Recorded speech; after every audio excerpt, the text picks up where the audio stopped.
passed the Reducing Regulatory Burdens Act.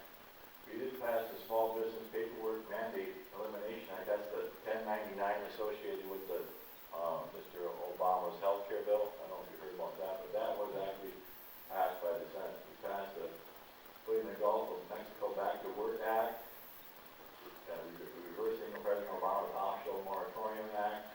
We passed a budget for fiscal year 2012.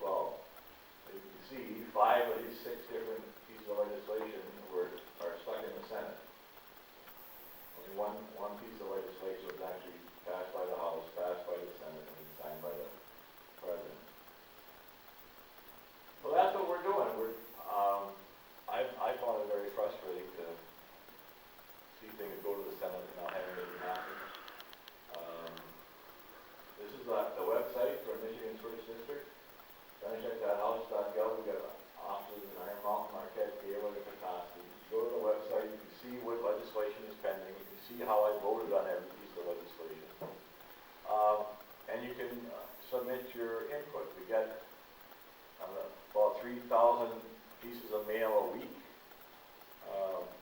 People in my staff read all those and reply to them all, hopefully. Every day I get a summary of the mail. 187 people wrote in. I see a sampling of the letters and the opinions. 87 people were for this, the topics that they wrote in on. We try to maintain good communication. We also are able to help you with your communications with the federal government. If you have a problem with Medicare, Social Security, veterans benefits, visas, anything like that has to do with the feds, our office can help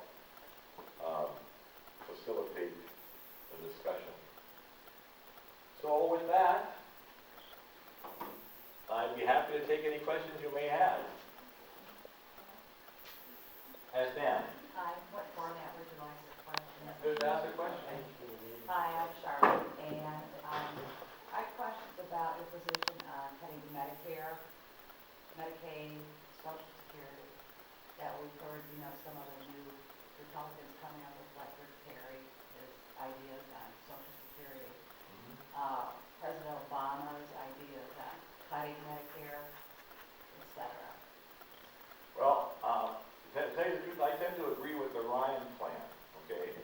That's Mr. Ryan's budget. Mr. Ryan, the plan is this. Anybody who's 55 years of age or older has absolutely no changes to their Social Security or Medicare benefits as they exist today. Okay? For people 54 years of age or less, there are changes made in Social Security, in Medicare, such that it becomes more of a cafeteria plan where you can pick a choice of different health insurance plans, similar to what federal employees have. So if you want a high deductible plan with a high ceiling or a low deductible plan with a lower ceiling, you can pick the plan that you choose. And the money that you have paid into Medicare pays for that plan. Okay? You can get a better plan if you want, but the way the Medicare funding is supposed to be, there's funding for a variety of different insurance plans, adjusted yearly for inflation, and but it's not going to probably cover everything. The problem with Medicare is that there's not going to be any money left unless we change the system in the future. So an unlimited coverage is not going to happen. It's going to be a choice. At least you will have the choice. The problem we have now is that under this administration, in order to pay for the president's health care package, the administration will be taking $500 billion away from Medicare.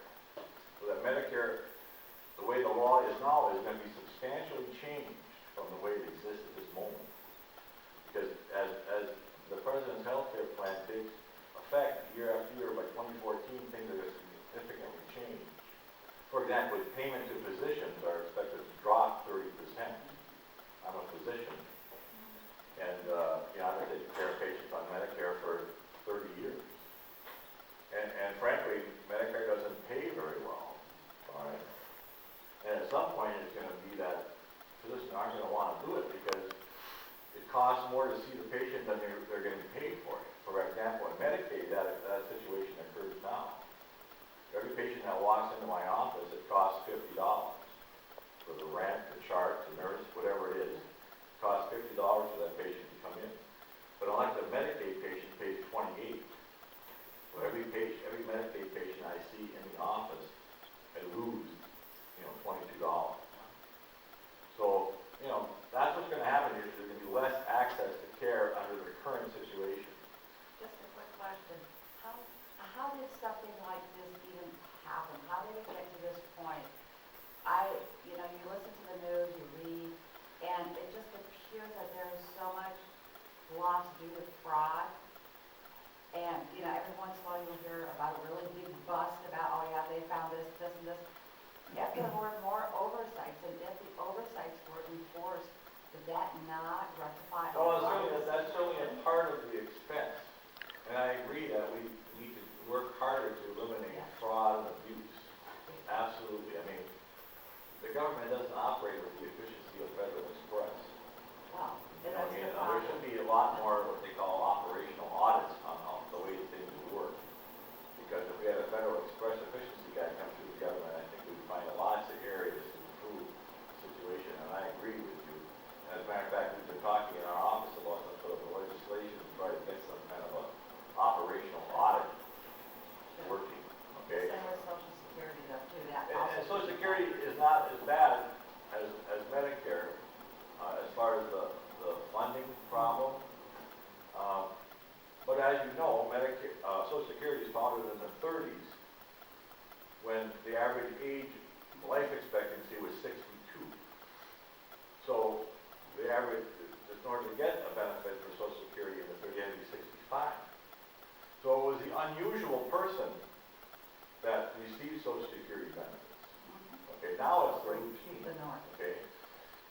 Back then, there was 18 people paying into Social Security for every person who received the benefit. Today, there's 3 people paying in for every person receiving the benefit. In 10 years, it's projected to be 2 people paying in for every person receiving the benefit. Similarly, the situation has changed over the years because there was no money in the trust fund anymore. They took the money out of there in the 60s and replaced it with treasury bonds. So there's no money that you can draw on the money that you've been putting in there to get out. That's gone. They spent it for somewhere else. You have to sell those bonds to get the money to pay you. So it's very complicated, and I think it could be reformed. Certainly, nobody wants to see anyone who's near retirement lose a benefit or have their benefits go down, but unless something is done, that may happen in the future because there simply won't be any money. Anyone else? Yeah. First, I want to commend you on your communication. I dropped off a list of concerns at your office, and I got a letter that addressed every single concern personally. Now, I don't think you wrote it, but somebody did a good job corresponding that. Well, thank you. I appreciate that. I'm certainly glad you didn't get a letter talking about something else. So I got one addressing point by point the way I wrote them down. Secondly, I just returned from a trip out west, and we went through a town, I think it's Williston, North Dakota. We had to go 100 miles to find a room outside because that's where they discovered the oil. Right. The roads are being all done, total gridlock. Every room is taken. Every motor home has been bought. Every trailer, every 2 weeks they shift workers. Some move out, some move in to keep them all employed. Motels, hotels, they're building everywhere. And like I said, we had to drive 100 miles the other side. Their unemployment rate is less than 3%. Well, that's what we need to do around the country. Absolutely. I know one of my employees in the Iron Mountain office, her husband is right now working in North Dakota. That's the only place you can find work. It's unbelievable. So, I think it's a win for our country actually to be developing our energy here. Absolutely. Yes. I heard last week there's 50 coal plants have been closed, shut down. And I know we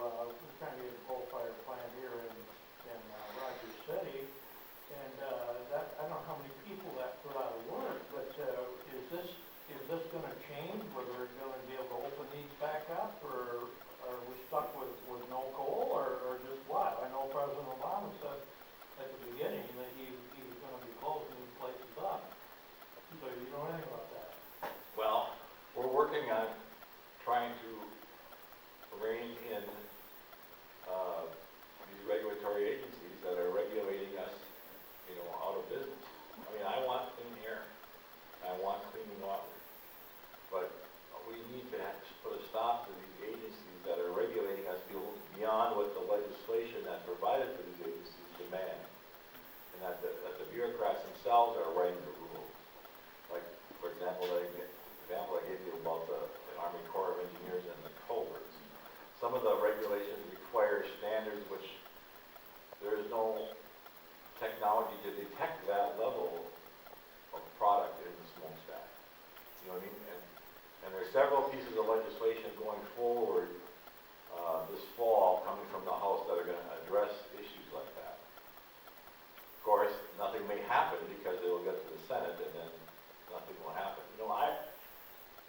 I'm not really all that partisan. I never really ran for office before, and I got several friends on the other side of the aisle that I like and that I try to work with to find a solution.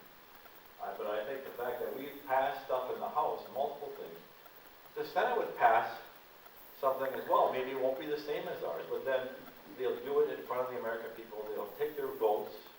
They'll take their criticism for how they voted. They'll come to a conference, and then we'll get some legislation actually done. It may not be the way I want it, but it'll actually maybe move forward our country a little bit, so we can pass legislation to do the highway bill. We can have long-term EPA stability so our companies realizes long-term stability and regulation. We're not afraid to invest money. But we need to have a climate here where business knows there's going to be certainty for the future, not the rules are going to change every 3 months or every 3 years, but that when they invest $1 billion in a new cement plant in Washington State, that the rules aren't going to change on them when they've lost that money. That's what our country needs to get jobs. And we're working on it, and we'll just have to see what happens from the Senate side. Yes, sir. Yeah, first a couple of easy ones, just, I'm assuming you're easy. Do you have the bill number on the highway bill and the forest bill? No, I'm not familiar with the numbers, but Jesse will talk to you, and you can get I'd like those to numbers. review those. The gridlock in Congress over the debt problems and pretty much everything that's come up lately, you indicate that the House has passed a lot of bills that haven't made it through the Senate. It appears to be because there's a partisanship in the House that does not exist in the Senate because of the lopsided number of representatives and party representatives. What is your position, your personal position on the debt problems in regards to reforming the income tax laws? We hear about cuts to programs and how this is necessary. When we talk about cuts to programs which cut out unnecessary subsidies, unnecessary tax breaks, this type of stuff that is holding our economy back. And the position of the House in that there will be no tax increases, and looking at cuts as being to an entitlement for big business, the wealthy, as being a tax increase rather than a cut. And the same thing applied to the middle class is dealt with as a cut. What's your position on that, to balance the budget with both reform for the wealthiest in addition to reform for the middle class? Well, I think that the tax code is very complicated and convoluted, and the more attorneys and tax lawyers and accountants you have, the more likely you are to be able to get away with a lower tax rate. And I agree that it should be changed. How exactly to do that myself, I'm not sure. Okay, Mr. Camp, Dave Camp, just south of here, he's the chairman of the Ways and Means Committee. They're looking at ways of streamlining the tax code and make it more fair for everyone. A lot of people will complain about, taxes on certain corporations are higher than, are lower or higher than they should be. And there should be uniform taxation. I think it should be less. Like I say, we have one of the highest corporate taxes in the world. It doesn't make any sense to me. We want to encourage people to do business here. As far as, there's like 20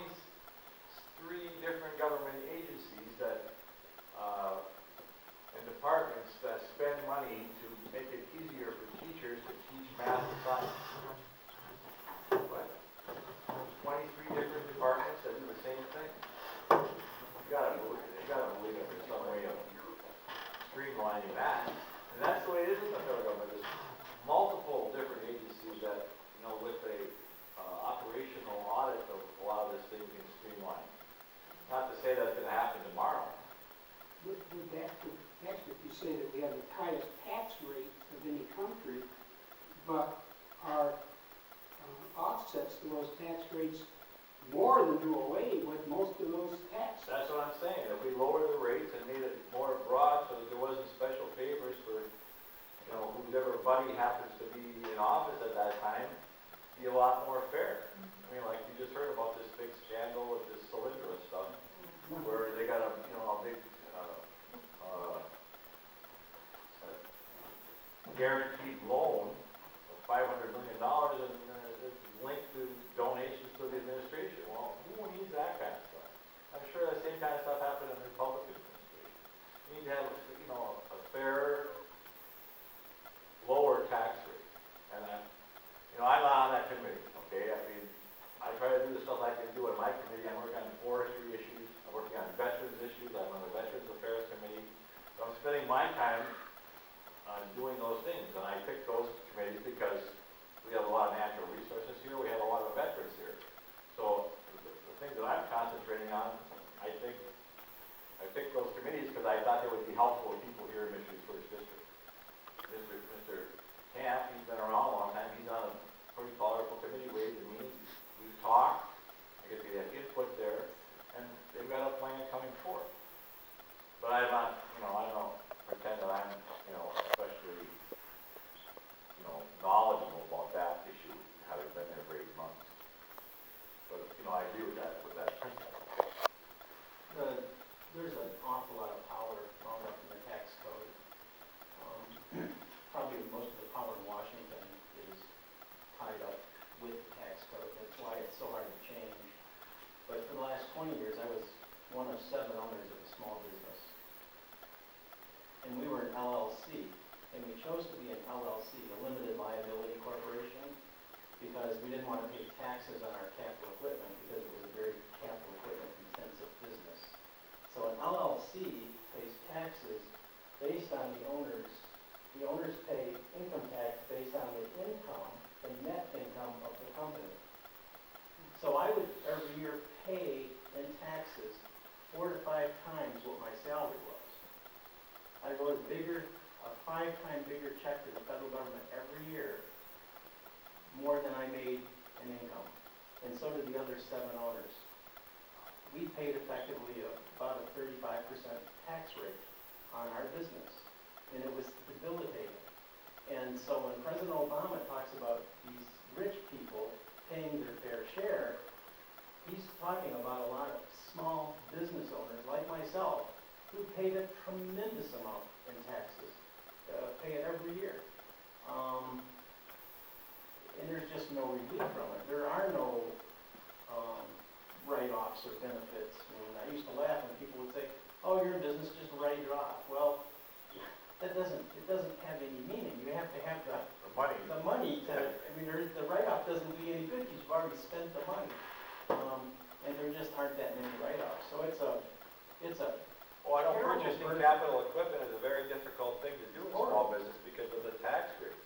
We had one assembly line that was $14 million for the automation and the equipment in Shreveport, Louisiana, and you could buy the same stuff in China for 1/10 of that because of regulations, taxes.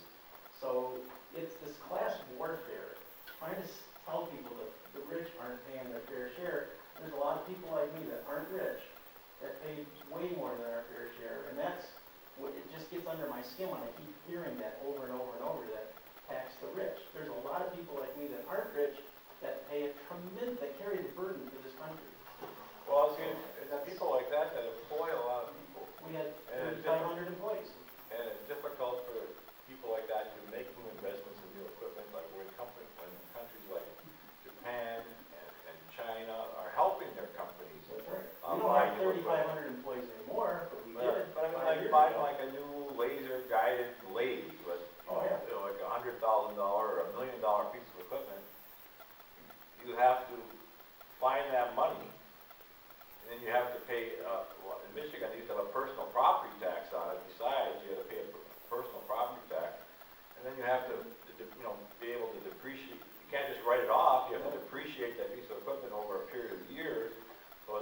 difficult to recoup your investment, you know, for something like that. And when you get a 5-year contract, you have to write it off in 5 years because it doesn't mean good to extend it out to 7 years or, you know, so it's really difficult. Our government makes it really difficult for small business, really difficult. Well, I'm glad you're here to talk about it.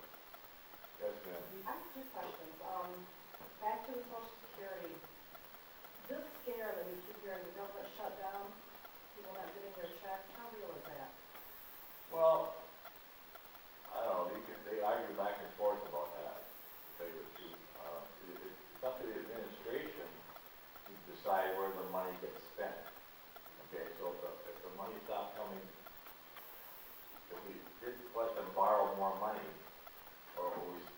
then, you know, it would barely have money coming in to fund like 60% of the spending. And they should be able to allocate it, but it's going to eventually, you know, affect everyone.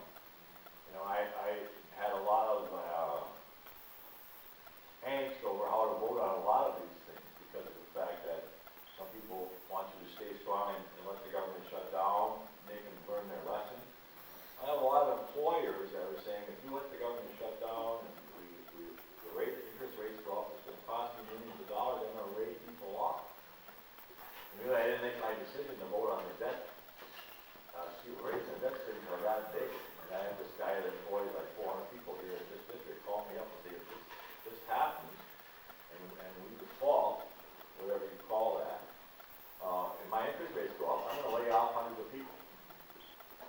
And these are real life decisions that real people have, that people owe millions of dollars to banks that are in business. And if, you know, their rates go up, it affects their entire margin, and they go out of business. And that's what ultimately made me decide to vote to raise it, even though I wasn't happy with the amount of cuts or whatever. You know what I mean? And we should come to realize we have to be making incremental change for cutting our spending, because we're not going to get. I'm not going to get everything we want, that I want to do under this administration and this Senate. There's a question somewhere else. This young lady here was first. Yes. Well, welcome to Roger City. Hey, nice to be here. You had said earlier that you get several hundred calls into your office each day. I'm curious, what are the constituents, I'm curious of what my fellow constituents are asking of you. Are they, Well, what's the it varies from day to day. Today's calls there was a lot of them about the Jobs Act. You know, people saying, oh, you got to pass the Jobs Act, or no, don't pass the Jobs Act. You know, that's in the news. And so whatever is in the news, we get a lot of.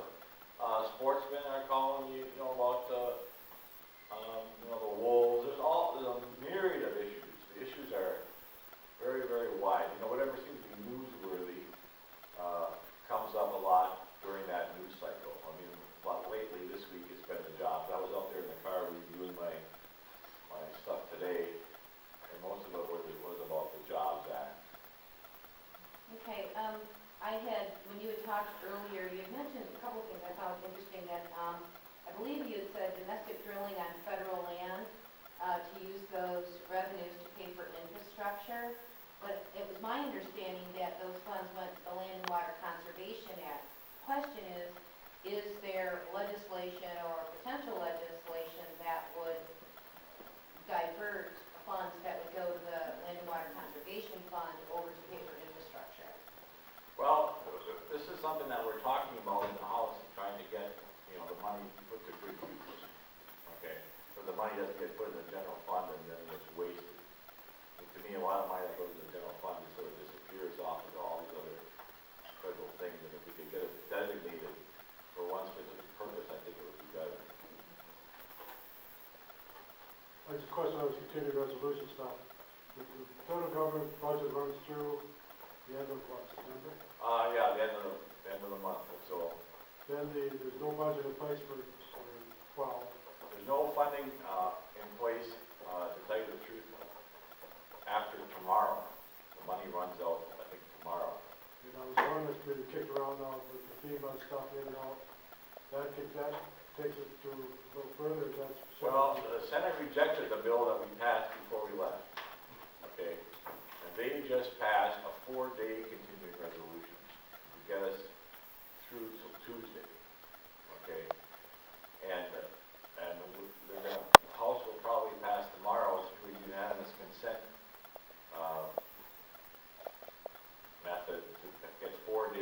funding for the government to get us back to DC, because it was possible that we were gonna have to, I would have to fly back this morning to go back and vote, but they got a 4-day deal done, where, cause everybody was gone, you know what I mean? So where everybody's gone throughout the district, overseas, everywhere, to get everybody back to do a vote this week was near impossible, so we settled on a 4-day deal. The FEMA funding that we passed in the House, it was the first time that FEMA emergency spending was offset with cuts somewhere else. Because FEMA is traditionally funded at a certain level for the routine funding. And then when the disaster occurs, then they spend emergency funding, but they never pay for that. They just write a check for another $7 billion and they never pay for it. The bill that we passed was the first time that emergency funding for FEMA was offset by cuts somewhere else, so that we didn't increase the deficit as much as we would have. Mr. Reed wanted a pure $7 billion in emergency funding. But it turns out they didn't need the emergency funding after all, because when we denied it to them, they said they didn't need it. So that the emergency funding was the bill the Senate ended up voting on contains no emergency FEMA funding. So this has all happened like in the last 48 hours. I had a conference call last night to try to get up to speed as to what's happening because we're all out of town. So it's kind of curious that Mr. Reed needed $7 billion in emergency FEMA funding last week, but this week they don't need anything because they don't want to start a precedent of having the spending offset somewhere else. I mean, they want to have emergency funding continue without ever paying for it. We're trying to stop. I know it's complicated. Isn't that frustrating to you to hear the president say it's a do-nothing Congress? It appears to be the House of Representatives is doing its job. They're coming up with all sorts of proposals. It seems like the Boys Club Senate is, That's my biggest absent. frustration being there. I mean, I don't care that they have if they're different than me. Do something. I mean, So that we can have a compromise and move on. we had a committee for almost a year to come out with a budget suggestions. Not one suggestion was taken. Now we have the super committee. And if he is like that, that's not going to be. Well, see, I don't know what it is. I just think that nobody wants to actually vote on something where they're committed to a vote. Yeah, and they're then there for people 6 years and they decide confirm whether them. they want to That's the vote for problem. them again or not and put their name on something.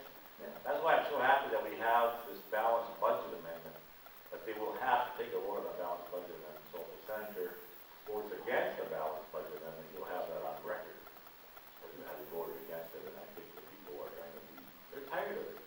I mean, we're all tired of this.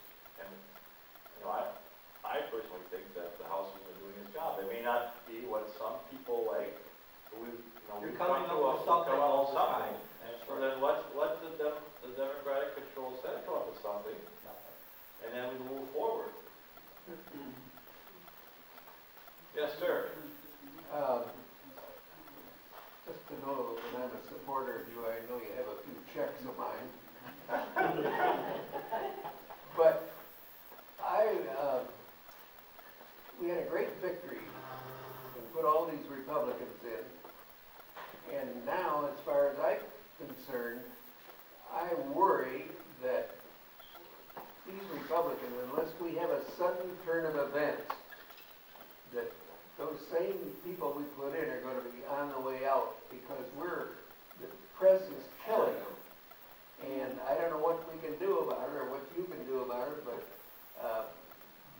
you know where your esteem is in polls. It's down there. And I blame this on the general public. They wanted you to do what you're doing. And then when you started to do it, then they didn't want to do it. You know, they didn't want you to spend. They didn't want taxes. They didn't want this. They didn't want that. Everybody So wants. they put the Republicans in. Right. Now they're all backing off. I think, I really worry about this. I have one other thing I wanted to tell you that also bothers me. People beat up on you as far as Medicare is concerned. They think you want to get rid of Medicare.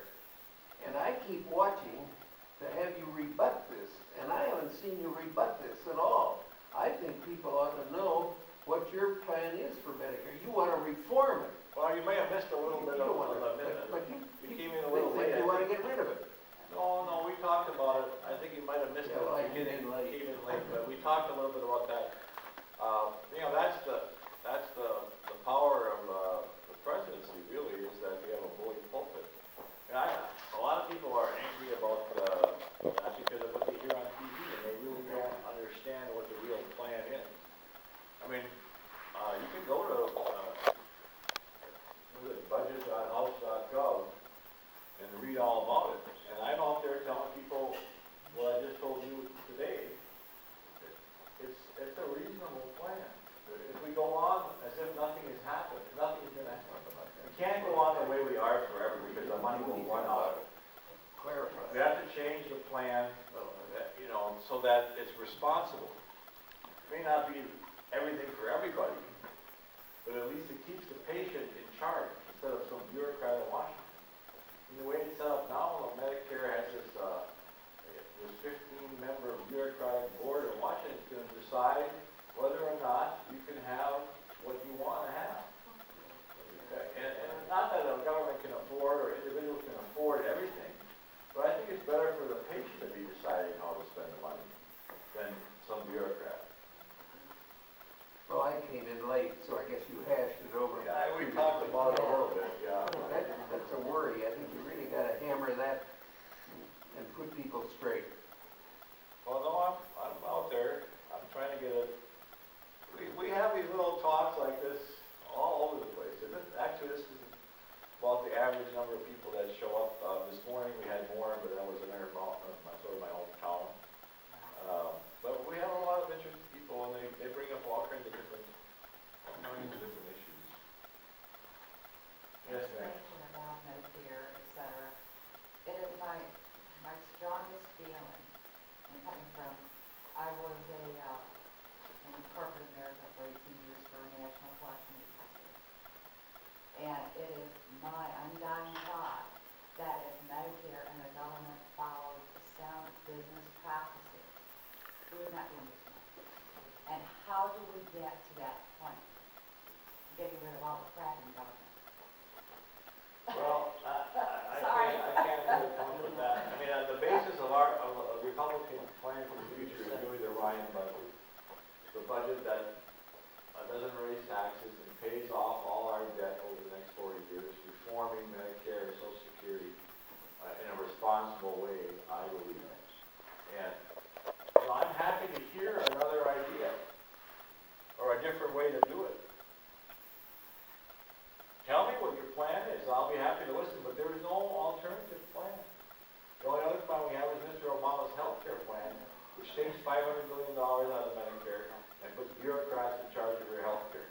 That was their plan.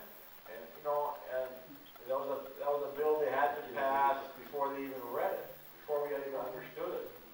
And that's not what we're going to be doing anymore. I'm not going to be voting for anything that I don't understand or, you know, I mean, it's better to go slow.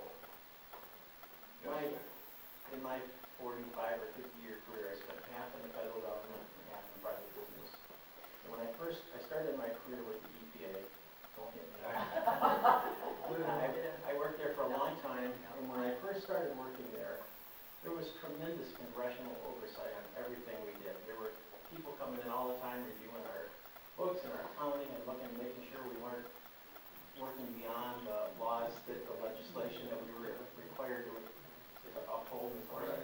And when I left in disgust, because what happened was that the bureaucrats had started adopting their own rules and writing their own rules, and that there was no longer a fear of congressional oversight or the inspector general coming in and holding people accountable. And that accountability, and that's, to your point, is it doesn't feel to an average citizen today like there's much accountability in Medicare, at the EPA, at the Department of Justice, or you hear these crazy things going on about this fast and furious, and you just wonder how we got to that point. When I know 45 years ago, there was a time I spent $100, I had authorization from Washington, it was for Earth Day, and our lab was going to give out little seedling pine trees.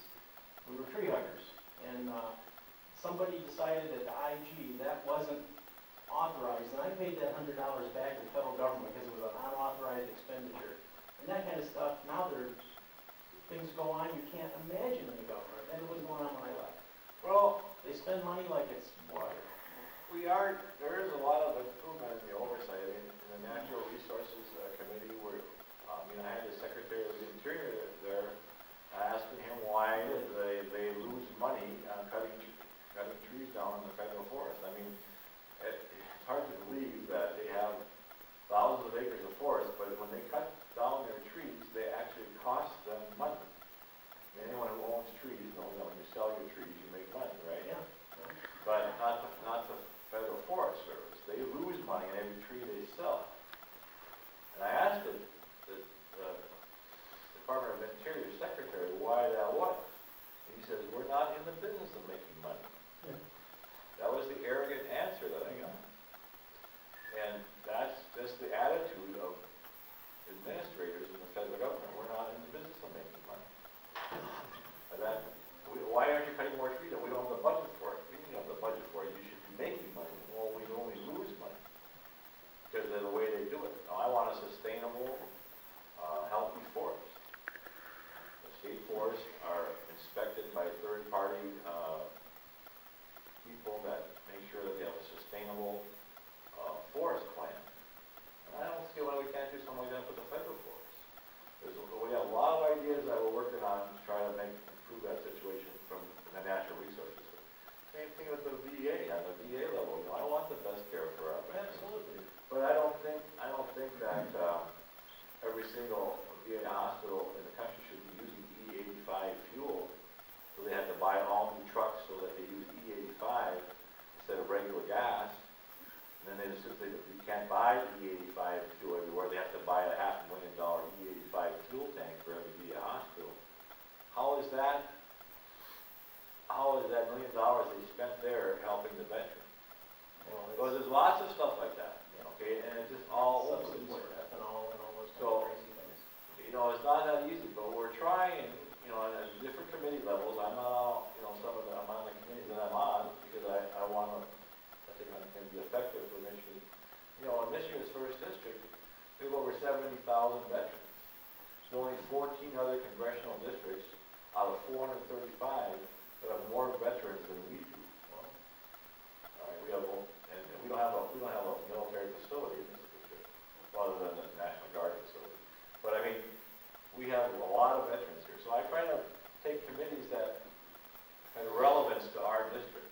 So I'm working on those areas more than I'm working on some other areas. Like healthcare I'm on, as being a member of the Doctors Caucus, so we're working on trying to make a sustainable plan for Medicare.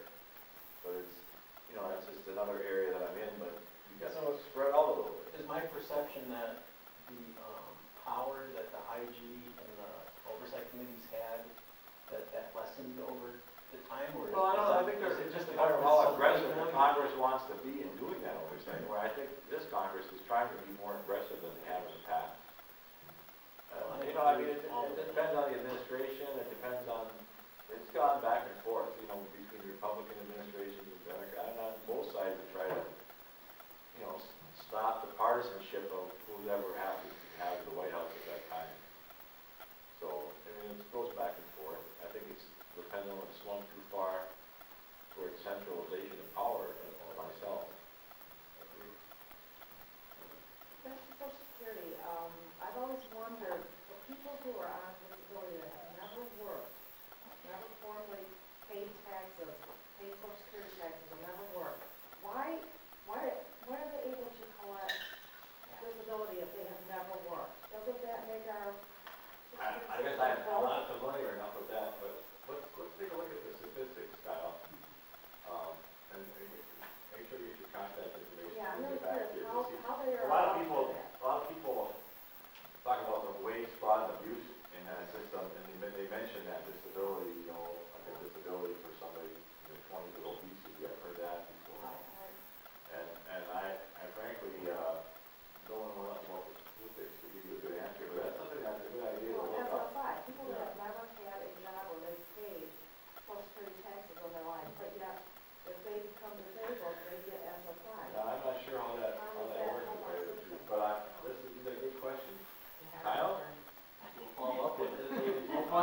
board, meetings.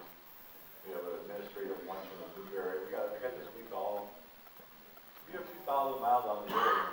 We'll see some nice colors. So, yeah, thank you all for coming this afternoon, I appreciate it.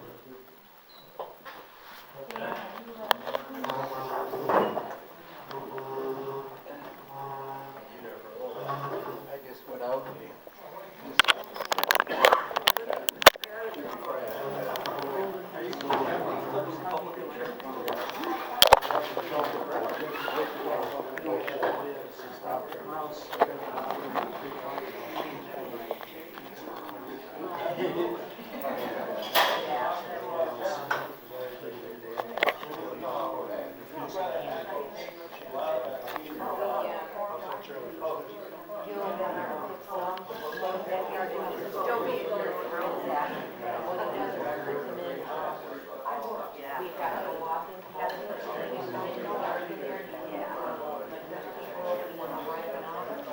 So what you got?